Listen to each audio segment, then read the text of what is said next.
Dear student, welcome to the next session of the nuclei. देखिए, इस session में हम जो मीन लाइफ टाइम या एवरेज लाइफ टाइम होता है न्यूक्लियाई का, जो रेडियो एक्टिव न्यूक्लियाई है, वो हम पढ़ रहे हैं। अब ये एवरेज क्यों पता कर रहे हैं? देखिए, हमने लास्ट सेशन में पढ़ा था हाफ लाइफ टाइम। क्या मतलब था?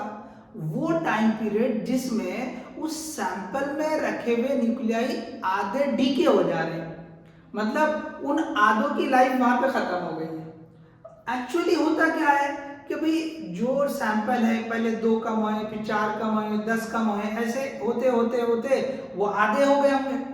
तो इसका मतलब जो न्यूक्लियाई है उनकी लाइफ टाइम अलग अलग हो रही है, उनकी लाइफ टाइम अलग अलग हो रही है। तो यहाँ पे जब इनकी लाइफ टाइम अलग अलग है तो उसके लिए हम पता करें कि सबका मिला के एवरेज क्या होता है, कि भाई उसकी एवरेज लाइफ टाइम क्या होगी। तो एवरेज लाइफ टाइम पता कैसे करेंगे? तो एवरेज वाला ही फॉर्मूला, ओके, जो एवरेज का फॉर्मूला लगता है क्या होता है, हम टोटल को ऐड करेंगे, डिवाइड बाय उस काउंट से डिवाइड कर देंगे। तो यहाँ पे देखिए आप, जो एवरेज लाइफ टाइम क्या लिख रहे हैं हम, sum of life time of all nuclei, okay, sum of life time of all nuclei divide by total number of nuclei. अब ये जो न्यूक्लियाई के बजाय ऐसा भी दे सकता है, रेडियो एक्टिव स्पेसीज। बोर्ड के अंदर इस तरह की हेडिंग रहेगी। तो ये रेडियो एक्टिव स्पेसीज मतलब जो पर्टिकुलर एलिमेंट्स की बात कर रहे हैं, ओके। सो हम तो यहाँ पे एक्चुअली न्यूक्लिया ही जो है कन्वर्ट होते हैं, ठीक है ना। तो यहाँ पे ये जो टाइटल है इससे हमको परेशान नहीं होना, ठीक है। तो वो सेम ही है, हम चाहे रेडियो एक्टिव न्यूक्लिया ही बोले या यहाँ पे जैसे टर्म दे रखा है रेडियो एक्टिव स्पेसीज, उनके लाइफ टाइम की ही बात कर रहे हैं, एवरेज लाइफ टाइम की। तो फार्मूला क्या बोला हमने कि भाई जो एवरेज का फार्मूला जैसे हम लिखते हैं बस उसी तरह से लिखे हमने। तो अब हमको क्या है, ये जो ऊपर का टर्म है ना, ये पता करना है। बोर्ड की टेक्स्ट में ये बहुत डायरेक्टली दे रखा है, तो उसको समझे। वो डायरेक्टली लिखा है तो क्या लिखा है, कुछ चीजें डायरेक्टली रहेगी, ओके, लेकिन वो आई कहां से है थोड़ा सा हम वो समझेंगे। तो हम ये पहले देखेंगे कि हम अगर एक छोटा सा ड्यूरेशन ले रहे हैं, okay, dt, suppose t time से लेके t प्लस dt टाइम, इस छोटे से ड्यूरेशन में सपोज, ओके, dn न्यूक्लियाई, कितने dn, क्योंकि टाइम ड्यूरेशन भी हमने डिफरेंशियल लिया, एलिमेंट्री लिया dt, तो इसी हिसाब से हम क्या बोल रहे हैं, dn number of nuclei are decayed. So यहां पे ले रहे हैं हम, let t to d plus dt time, okay, dn number of nuclei, okay, decade, okay, decade। तो अब ये t से लेके t प्लस dt इतने ड्यूरेशन में इतने हो गए। तो अब इनकी लाइफ क्या होगी, मतलब वो t तक तो थे ही, लेकिन t के पास dt टाइम में इतने कम हो गए। तो इसका मतलब कि t प्लस dt टाइम तक वो थे, t प्लस dt टाइम के बाद वो डीके हो गए। तो इसकी लाइफ क्या होगी, so life of dn nuclei, आप इसको समझे, ओके। मतलब t टाइम तक तो थे ही थे वो, t से dt टाइम होने पर फिर वो डीके हो गए। तो पहले से ऑलरेडी t टाइम तक थे वो, t से dt होने पर डीके हुए। तो इसलिए लिखा है t to t plus dt, इस ड्यूरेशन में कितने dn number of nuclei decay हो गए। तो उनकी लाइफ कितनी होगी टोटल, उन्होंने कब तक रहे हैं, तो t प्लस dt टाइम तक रहे हैं, ओके। कितने न्यूक्लियाई, तो dn। तो हम यहाँ पे लिख रहे हैं कि ये जो dn न्यूक्लियाई इनटू उनका जो लाइफ टाइम हुआ है t प्लस dt हुआ है, t प्लस dt हुआ है। लेकिन ये जो dt है ये बहुत छोटा सा होता है, हमने डिफरेंशियल लिया। अगर यहाँ पे थोड़ा सा हम अप्रोक्सीमेट कर लें तो यहाँ पे ये हो जाएगा, this will be equal to approximate dt dn into t लिख देंगे, या इसको ऐसे लिख दें, चलो ये t इंटू ये dn लिख देता हूँ। क्यों लिख रहे हैं ऐसा, since dt is very very small as compare to t, okay. dt क्या होता है, बहुत छोटा सा, ओके।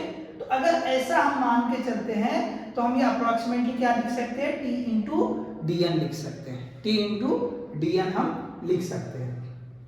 अब देखिए जो हमने पहला टॉपिक पढ़ा था लॉ ऑफ रेडियो एक्टिविटी, इसमें तो उस लॉ ऑफ रेडियो एक्टिविटी में हमने पढ़ा था since, okay, from law of radioactivity dn is equal to minus lambda n dt। क्या पढ़ा था हमने? dn is equal to minus lambda n dt। अगर हम ये मैग्नीट्यूड ले लें, क्या ले लें हम? अगर हम मैग्नीट्यूड ले लें, क्योंकि ये काउंट है ना, dn क्या है? नंबर ऑफ जो है न्यूक्लियाई, तो काउंट है, तो इसको हम ऐसे लिख सकते हैं dn is equal to lambda n dt। Clear है सबको? ओके, ये हमने कहाँ लिखा था? Okay, law of radioactivity. तो फ्रॉम, यहाँ मैं लिख देता हूँ, रेफरेंस लिख देता हूँ, from law of radioactivity, from law of okay radioactivity, थोड़ा रेफर कर ले आप, 2-3 इक्वेशन आप देखेंगे तो आ जाएगा। जो डी के रेट लिखा था हमने, dn by dt is equal to minus lambda n, okay, minus lambda n। तो आप डी के रेट से भी बोल सकते हैं, लॉ ऑफ रेडियो एक्टिविटी से भी बोल सकते हैं। तो ये dn is equal to minus lambda n into dt, ठीक है। तो ये हमने लिख दिया, तो ये हमने लिखा dn is equal to lambda n dt, ठीक है। अब देखिए हमको क्या चाहिए, ये जो life of dn nucleus t into dn है, t इंटू dn है, लेकिन ये जो n क्या है? ओके, अच्छा ये यहाँ पे क्या करो आप, decay rate, from decay rate, थोड़ा सा मैं चेंज करता हूँ आप, okay, from decay rate, ठीक है। नाउ यहाँ पे लिखता हूँ from law of radioactive decay. तो ये जो है n is equal to n0 e raise to minus lambda t, okay, ये जो है सॉरी यहां पर थोड़ा सा ये ऐसा लिख दे, माइनस लेमडा t, ठीक है, minus lambda t, law of radio activity से लिखा हमने। अब ये n को यहां रख दो, सो देयरफॉर, ओके, देयरफॉर यहाँ पे मैं कलर बदल देता हूँ, ठीक है, थोड़ा आपको डिफरेंशिएट रहेगा, ये थोड़ा ये ऐसे। सो यहाँ पे देयरफॉर ये जो dn हो जाएगा दैट इज इक्वल टू ये लेमडा n0, ये e raise to minus lambda t, ये dt, ओके, ये इक्वेशन आ गई dn की। तो अब लाइफ ऑफ dn निकली है, तो देयरफॉर हम लिखेंगे life of dn nuclei, okay. चलिए यहाँ पे मैं ऐसे लिखता हूँ, is equal to life of dn nuclei, कितने हो जा रहे हैं? t इंटू dn, तो ये t इंटू ये लेमडा, ये n0 e raise to minus lambda t dt, lambda t dt। तो ये dn, ओके, न्यूक्लियाई की लाइफ है। तो पूरे n नंबर ऑफ न्यूक्लियाई, अगर पूरे n0, ओके, कितने हुए? तो n0 हो गए। तो पूरे उस सैंपल में जितने न्यूक्लियाई है उन सब की अगर लाइफ निकालेंगे तो क्या करना पड़ेगा? ये dn से n कैसे आएगा? इंटीग्रेशन से आएगा ऑब्वियसली, ठीक है ना, इंटीग्रेशन करना पड़ेगा। dn से n कैसे आएगा? हम सारे dn को जोड़ेंगे, ओके, हर dn की लाइफ निकालेंगे, उनको सबको जोड़ेंगे, तो सबकी मिलाकर लाइफ आएगी, ओके, सबकी मिलाकर लाइफ आएगी। चलिए आप इसको पहले पॉज करके कॉपी कर लें, समझ लें, ठीक है। तो ये जो है बोर्ड की बुक में इसी तरह से दिया है, लेकिन ये एक्सप्लेन नहीं किया, ये डायरेक्ट लिखा है। तो ये कैसे आया इसको समझिए, ये पूरा मैंने वर्कआउट ये लाने के लिए कहा है, किया है।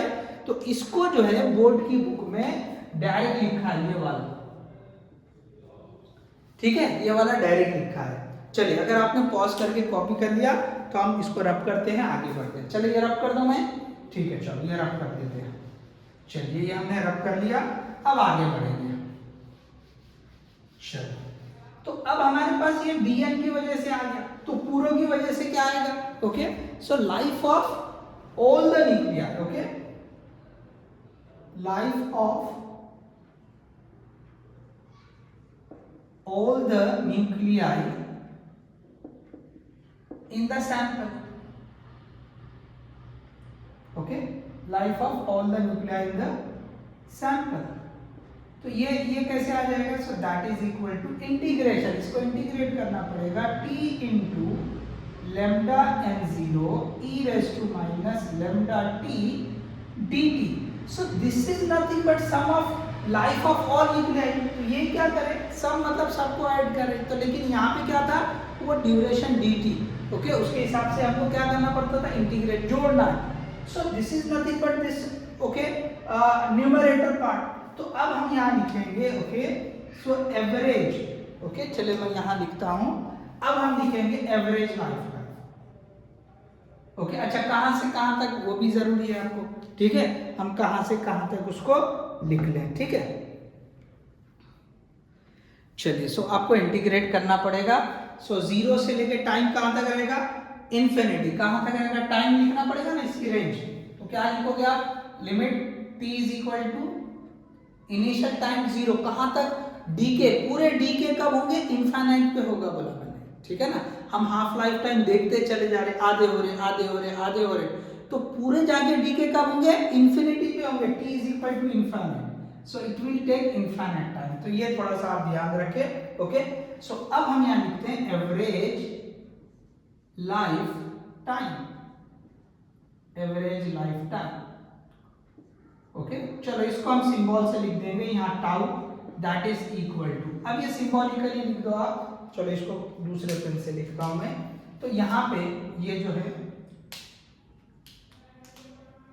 ये ऐसे बता दें, तो यहाँ ये हमने लिख दिया, सपोज ये जीरो से इंफिनिटी, ये t into lambda n0 e raise to minus lambda t, ये dt। ये इंटीग्रेशन वाला ऊपर वाला पार्ट ये आ गया, sum of all life time of all nuclear, sum of life time of all nuclear. तो ये सबको हमने जोड़ दिया, ओके, हर डीएन न्यूक्लियर की लाइफ को जोड़ के पूरे न्यूक्लियर की लाइफ ये इस तरह से आ जाएगी। अब उसके बाद टोटल नंबर ऑफ न्यूक्लियर, तो टोटल नंबर ऑफ न्यूक्लियर कितने हैं, n0। अब देखो ये जो n0 कांस्टेंट वैल्यू है, आप बाहर ले या यहीं से ले ले, इसको कट कर दो, चलो ठीक है, कांस्टेंट वैल्यू है, बाहर लेके भी कट कर सकते हैं। चलो इसको हम यहाँ नहीं, ठीक है, बाहर लेके कट कर देंगे, ठीक है। चलो थोड़ा सा एक बार अच्छे से लिख देंगे और उसके बाद इसको सिंप्लीफाई कर लेंगे, ठीक है। चलिए, सो अब देखिए यहाँ पर, ओके, चलिए इसको थोड़ा सा आप जो है इधर का अगर रब हो गया तो हम आगे बढ़ेंगे, ठीक है। ये वाला रब कर दे, ये रब कर देते। सो अब देखिए यहाँ पे अब एक दो स्टेप भी बचे हैं, हो जाएगा, ठीक है। चलो ओके, अब ये आ गया हमारे पास, तो this tau is equal to, अब आप देखिए इसको, तो क्या आ जाएगा, ये this tau is equal to, okay, ऊपर ये लेमडा और n0 दोनों कांस्टेंट है, बाहर ले लो, लेमडा n0 ये दोनों कांस्टेंट, ये जीरो से infinity, t into e raise to lambda t, okay, t into ये सॉरी माइनस लेमडा t, ये dt and whole divide by n0, okay. Just check करते हैं ये पूरा कवर हो रहा है क्या, ओके, नो इशू आ रहा है, ठीक है। चलिए, सो अब देखिए, अब आप ये n0 कैंसिल कर दें, ओके, ये हम जो है ये n0 कैंसिल हो गया, और यहाँ पे ये जो टाउ है, ओके, ये जो टाउ है, this tau is equal to lambda integration 0 to infinity t into e raise to minus lambda t, ये dt। तो ये हमारे पास जो है ना इंटीग्रेशन की इक्वेशन आ गई है, ठीक है।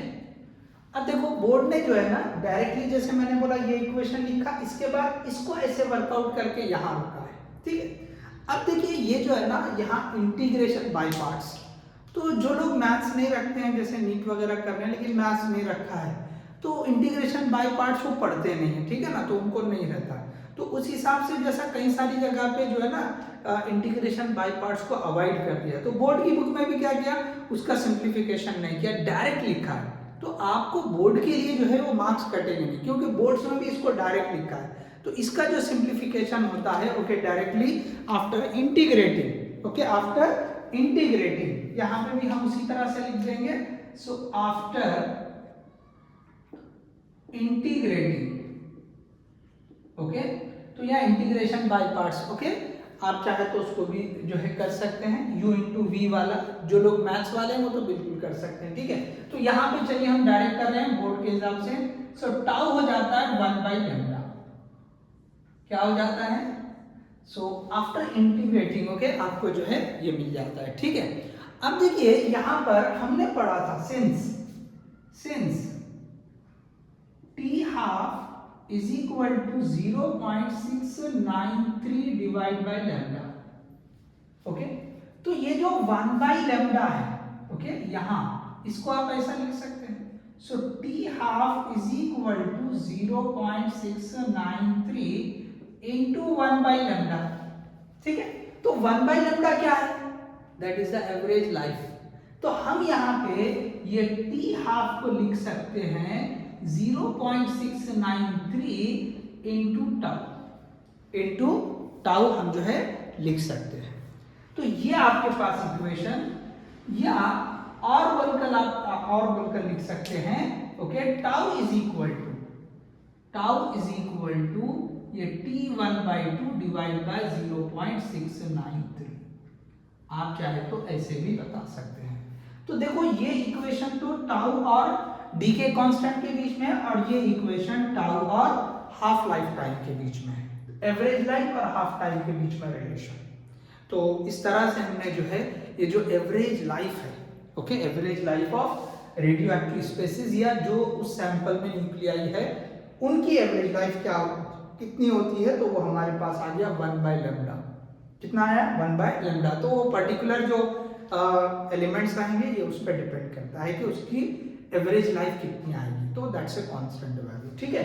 तो आप ये अगर डी के कांस्टेंट दिया है तो आप हाफ लाइफ एवरेज लाइफ बहुत आसानी से बता सकते हैं, ठीक है। तो यहाँ पे हमने ये बोर्ड के पॉइंट ऑफ व्यू से जो टॉपिक्स थे रेडियो एक्टिविटी से रिलेटेड वो हमने कवर कर लिया है, ठीक है। तो रेडियो एक्टिविटी जैसे जो ये स्पॉन्टेनियस खुद से होने वाला प्रोसेस है, जो अनस्टेबल न्यूक्लियाई है वो खुद से स्टेबल होने की कोशिश करते हैं। अब इसके बाद जो नेक्स्ट टॉपिक है जिसमें हम जो है न्यूक्लियर जो रिएक्शंस होते हैं उसको हम पढ़ेंगे। सो पहले हम स्टार्ट करेंगे न्यूक्लियर फिजन, उसके बाद फिर न्यूक्लियर फ्यूजन जो है पढ़ेंगे। तो यहाँ पे ये जो रेडियो एक्टिविटी है वो पूरी तरह से, चाहे आप नीट के पॉइंट ऑफ व्यू से देखें या महाराष्ट्र बोर्ड के पॉइंट ऑफ व्यू से देखें, वो पूरी तरह से जो है वो कंप्लीट हो गया है, ओके। Thank you.